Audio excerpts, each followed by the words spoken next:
My husband and I have been trying to conceive for about 18 months, and finally, we're so excited to be pregnant. And we're about 9.5 weeks in. Actually, it was Mother's Day, and I started to spot a little bit. And this had been after a couple of really good doctor's visits where we felt like everything was going well. So we were, not really alarmed, but we decided to go in, and just over the course of about a week found out that the baby wasn't going to make it and wasn't doing well, and so we lost the baby at 9.5 weeks gestation. I was feeling everything from, it was just an assortment of emotions. It was everything from being just really, really sad to really angry. I had moments where I was like, I just want to drive my car into a tree so I don't have to feel this way anymore. And I think for us it was a little bit different because we had the infertility on top of the miscarriage. So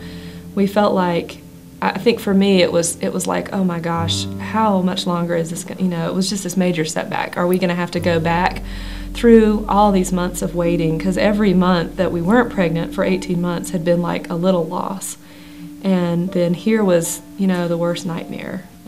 Finally, it just played out. And so I think just feeling like, not, oh my goodness, we're going to forget this baby and start over, but just we had the devastation of being so hurt and so angry that it hadn't happened, we had lost him, and then feeling like we were going to have to go back through that emotional roller coaster of medical treatments again. I was, pretty much always crying whenever I talked about the baby, or always sad or always angry, and I was just, everything was out there on the surface.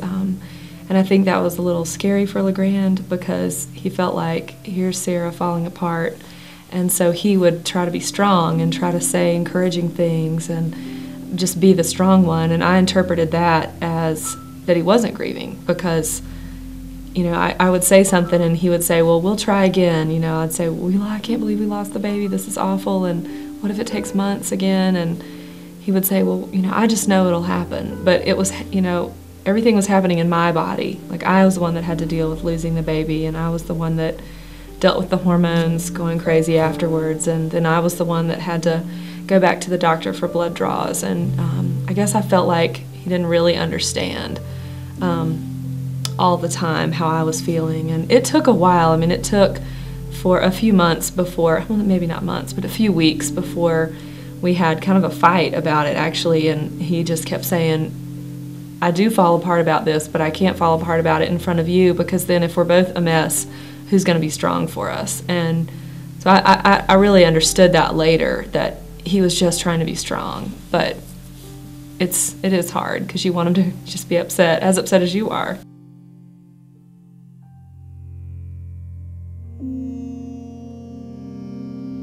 She has just been such a huge part of my healing, my connections match.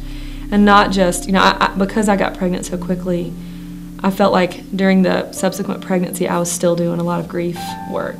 And so Susan was just amazing. She listened. She never said any of the cliche responses, you'll have another baby, that's God's way of taking care of nature's mistakes. And, she never said that. It was just a huge relief to talk to Susan and to know somebody else who had been through what I had been through. I had friends who had been through it, but I think the difference between somebody that you're talking to with connections and somebody that you're just friends with is, at least for me, I always felt like, well, I need to ask them how they're doing, and the conversation needs to be a two-way street instead of me just gushing how I feel. And with Susan, when I talked to her, it was just this outlet for me to talk about just the miscarriage. And it just felt really safe and just kind of a relief to just let somebody know how much I felt. Susan had dealt with what I had dealt with. She had also gone through infertility. So when she had her loss, she understood that feeling of, oh my gosh, we've waited for this for months, and now, we can't, I guess, say for sure how long it's going to take. Nobody can, but in this situation, you just don't know how long it's going to be. A lot of people were telling us, it'll be okay, you can have another baby, and I just, when I heard them say that, I just felt sick, because I thought, you don't know what we've gone through. We've done all these medical treatments, and so having Susan specifically understand that it was sort of a double-edged sword was really nice.